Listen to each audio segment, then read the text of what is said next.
Corona بلا تفریق امیر و غریب سب کو متاثر کر رہا ہے۔ دنیا کو اس وقت صحت عامہ اور معیشت کے حوالے سے غیر معمولی حالات کا سامنا ہے۔ وزیر اعظم کا اقوام متحدہ کے زیر اہتمام تجارت و ترقی سے متعلق اجلاس سے ویڈیو لنک سے خطاب۔ کہا، وبا کے باعث دنیا بھر میں لاکھوں افراد خط غربت سے نیچے زندگی گزارنے پر مجبور ہو گئے۔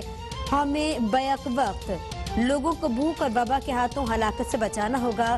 کورونا ویکسین کی بلا تفریق تقسیم یقینی بنائی جائے۔ غریب ممالک کے لیے 5 ارب ڈالرز کا فنڈ قائم کیا جائے۔ وبا کے خاتمے تک مقروض ممالک کو قرضوں میں رعایت دی جائے۔ وزیر اعظم کی زیر صدارت حکومتی ترجمانوں اور وزراء کا اجلاس۔ Broadsheet foreign funding Lahore میں قبضہ مافیا کے خلاف کارروائیوں پر بریفنگ۔ وزیر اعظم کی غیر ملکی ممنوعہ فنڈنگ پر اپوزیشن کو ٹف ٹائم دینے کی ہدایت۔ کہتے ہیں غیر ملکی ممنوعہ فنڈنگ میں ہمارا دامن صاف ہے۔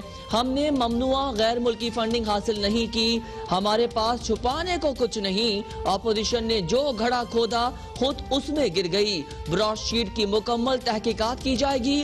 براڈ شیٹ کیس میں فائدہ اٹھانے والے تمام عناصر کو بے نقاب کیا جائے گا۔ نون لیگ قبضہ مافیا کو سپورٹ کر رہی ہے۔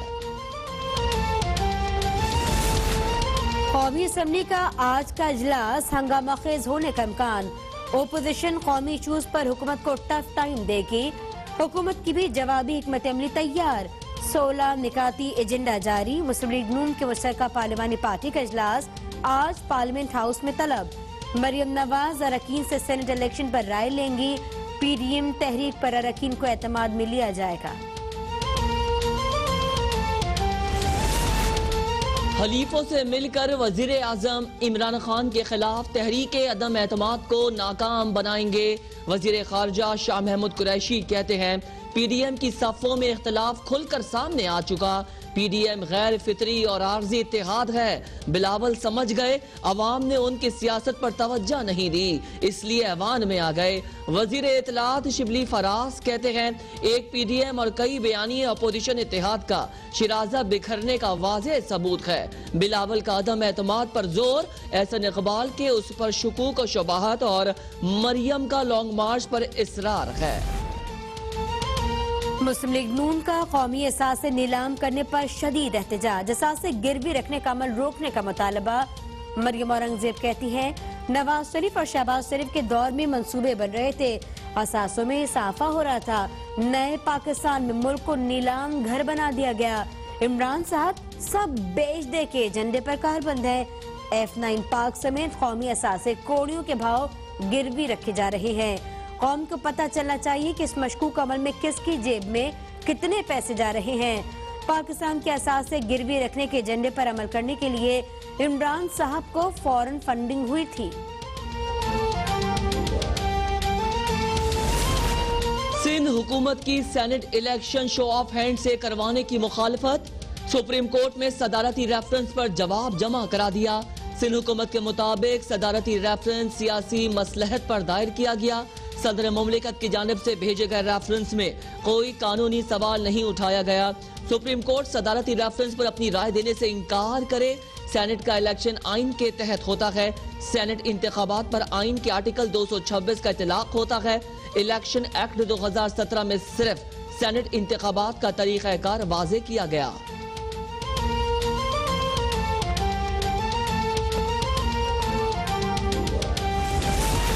تحریک انصاف کے ناراض اراکین پنجاب اسمبلی کے وزیر اعلیٰ عثمان بزدار سے اختلافات شدید ہو گئے۔ ناراض اراکین کی سینٹ الیکشن میں حصہ نہ لینے اور پنجاب اسمبلی سے مستعفی ہونے کی دھمکی۔ خواجہ داؤد کہتے ہیں کہ وزیر اعلیٰ پنجاب نے ابھی تک وعدوں پر عمل نہیں کیا۔ وزیر اعلیٰ اپوزیشن اراکین سے ملاقاتیں کر رہے ہیں، لیکن اپنوں کے مسائل کی طرف توجہ نہیں دے رہے۔ مطالبات نہ مانے گئے تو پورا گروپ پنجاب اسمبلی سے مستعفی ہو جائے گا۔ جلد اجلاس بلا کر اگلا لائحہ عمل طے کریں گے۔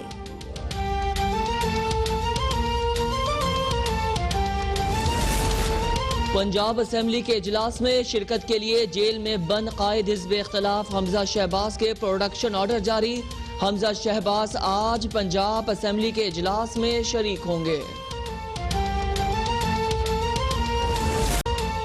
وزیر اعلیٰ سندھ کی زیر صدارت ایپیکس کمیٹی کا اجلاس، مختلف اداروں کی امن و امان کے حوالے سے بریفنگ، عسکری پسند گروہوں کے خلاف ٹارگیٹڈ آپریشن جاری۔ کراچی میں گزشتہ سال دہشت گردی کا ایک اور واقعہ ہوا، ٹارگیٹ کلنگ کے 8 واقعات ہوئے، دیگر وارداتوں میں 1525 افراد قتل ہوئے، بھتہ خوری کے 158 کیسز منظر عام پر آئے۔ مراد علی شاہ کہتے ہیں، ہم نے شہر میں امن و امان بحال کرنے میں کافی محنت کی، سندھ میں امن و امان قائم کرنے میں قانون نافذ کرنے والے اداروں نے بہت قربانیاں دی۔ وزیر اعلیٰ پنجاب عثمان بزدار کی زیر صدارت پنجاب کابینہ کا اجلاس، صوبائی وزراء، مشیران، معاون خصوصی، چیف سیکرٹری اور اعلیٰ حکام شریک، 25 نکاتی ایجنڈا زیر غور۔ سپریم کورٹ میں شریف خاندان کے ویلتھ ٹیکس سے متعلق کیس کی سماعت، ایف بی آر کے وکیل کو نئی ہدایت لے کر عدالت کو آگاہ کرنے کا حکم۔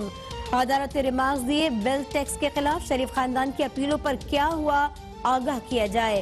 ایف بی آر نے ٹیکس نوٹس 1997 میں دیا، ایڈیشنل ٹیکس نوٹس 2002 میں دیا گیا۔ ایف بی آر 5 سال تک کیوں بیٹھا رہا؟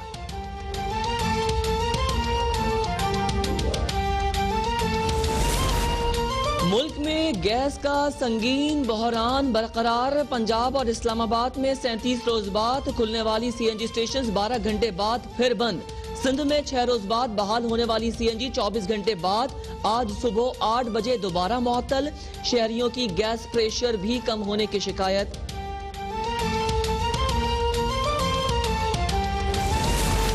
احساس پروگرام کے تحت مستحق افراد کا 73% سروے مکمل کر لیا گیا۔ معاون خصوصی ڈاکٹر ثانیہ نشتر کہتی ہیں، احساس کفالت پروگرام میں بلا معاوضہ رجسٹریشن جاری ہے، ڈیٹا کی شفاف انداز میں جانچ پڑتال کی جاتی ہے۔ احساس پروگرام کے تحت عوام کی فلاح و بہبود کے متعدد پروگرامز چلائے جا رہے ہیں۔ احساس پروگرام کے ڈائریکٹ فنڈنگ وزارت خزانہ کے ذریعے ہوتی ہے۔ ملک میں کورونا سے مزید 23 افراد جاں بحق، 1629 نئے کیسز رپورٹ۔ ملک بھر میں مجموعی اموات 11,318 ہو گئیں۔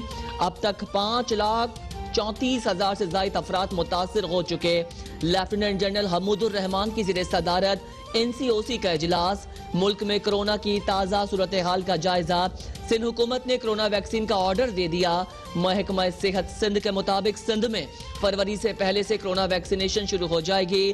پہلے ہیلتھ کیئر ورکرز کو ویکسین لگائی جائے گی۔ سمندری میں گورنمنٹ ہائی اسکول نمبر 2 کے 2 اساتذہ اور 1 طالب علم میں کورونا وائرس کی تصدیق۔